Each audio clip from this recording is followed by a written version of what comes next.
Selamat malam, salam, nama saya Maria Kamita Kinton, program studi pendidikan sosiologi, semester 2, kelas B, Universitas Muhammadiyah Kupang. Di video ini saya akan menjelaskan sedikit tentang materi sejarah pendidikan multikultural. Yang pertama, lahirnya pendidikan multikultural di Amerika Serikat.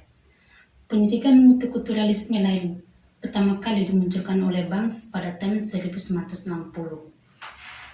Latar belakang lahirnya pendidikan multikultural di Amerika Serikat ini karena terjadi politik diskriminasi terhadap kelompok non-WASP atau disebut sebagai White Malay Protestant Anglo-Saxon. Pada perkembangannya pendidikan multikultural di Amerika Serikat memiliki 4 fase. Yang pertama, pendidikan bersifat segregasi atau diskriminasi. Pendidikan bersifat segregasi ini memberi hak berbeda kepada antara kulit putih dan kulit hitam pada kualitas pendidikan. Proses segregasi ini terjadi ketika kebudayaan di Amerika Serikat didominasi oleh kebudayaan WASP, yaitu orang berkulit putih dari bangsa Anglo-Saxon. Fase yang kedua, pendidikan menurut konsep Southboard atau toleransi. Pendidikan menurut konsep Southboard ini yaitu konsep yang masing-masing berdiri sendiri tanpa hidup bersama sepanjang tidak mengganggu yang lain. Dan pada konsep ini berimplementasikan kepada penyelenggara pendidikan, kurikulum, dan pendekatan pembelajaran peserta didik.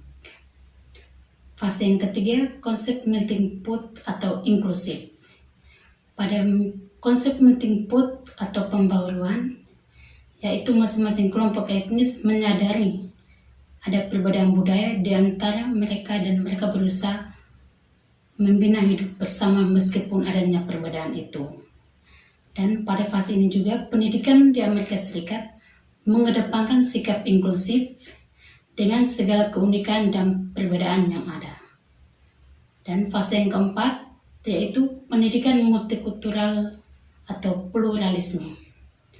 Pendidikan multikultural hadir sebagai sebuah wadah untuk menenangkan dan menumbuhkan kesadaran pluralisme pada tenaga pendidik dan peserta didik.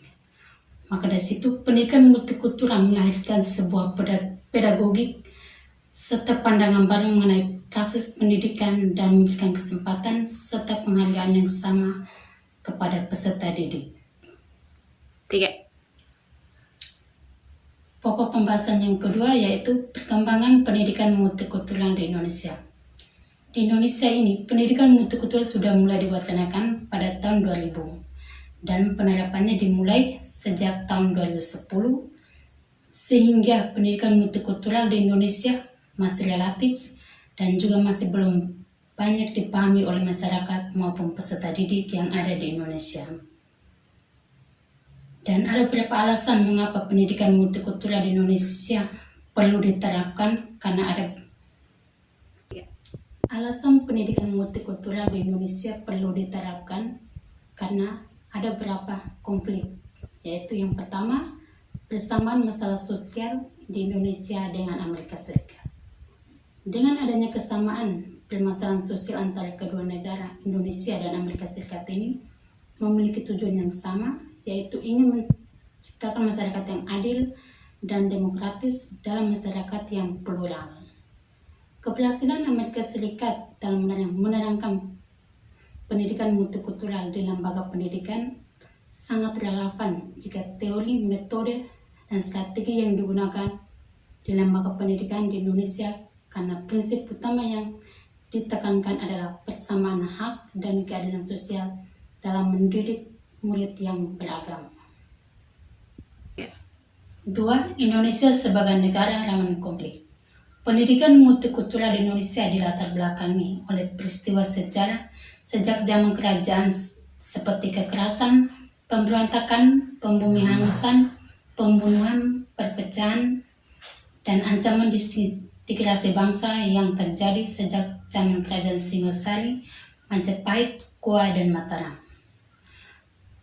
Oleh karena itu, pendidikan multikultural sangat diperlukan untuk menuntas konflik sejarah yang dapat memicu kekerasan dan antara berbagai golongan di Indonesia.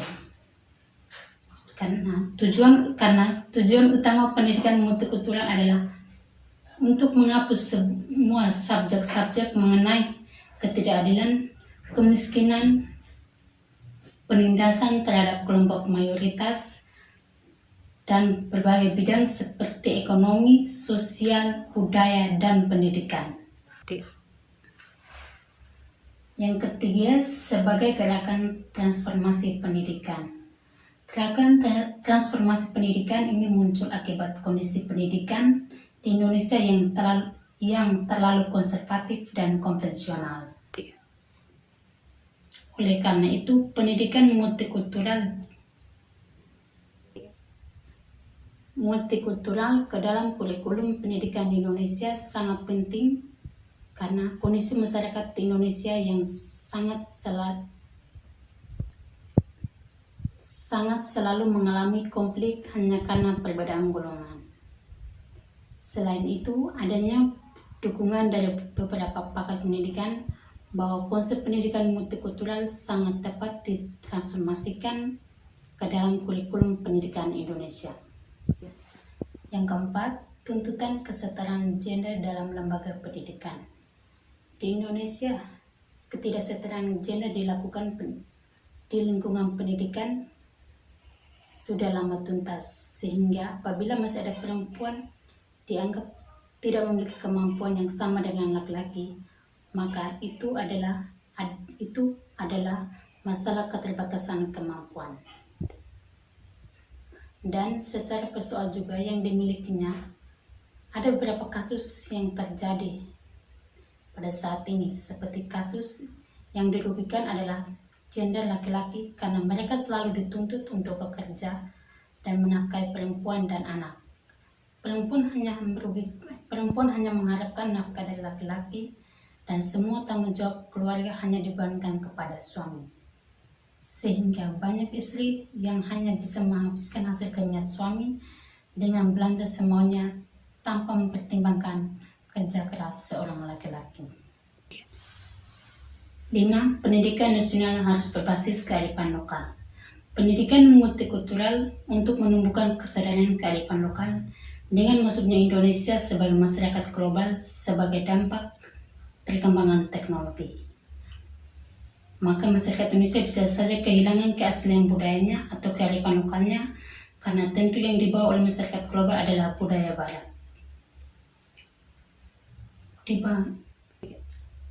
Karena itu, kearifan lokal harus dijadikan sebagai landasan pengembangan kurikulum dengan integrasi kearifan lokal memiliki alasan, yaitu yang pertama, filosofi kurikulum pendidikan yang lebih sesuai dengan visi dan misi.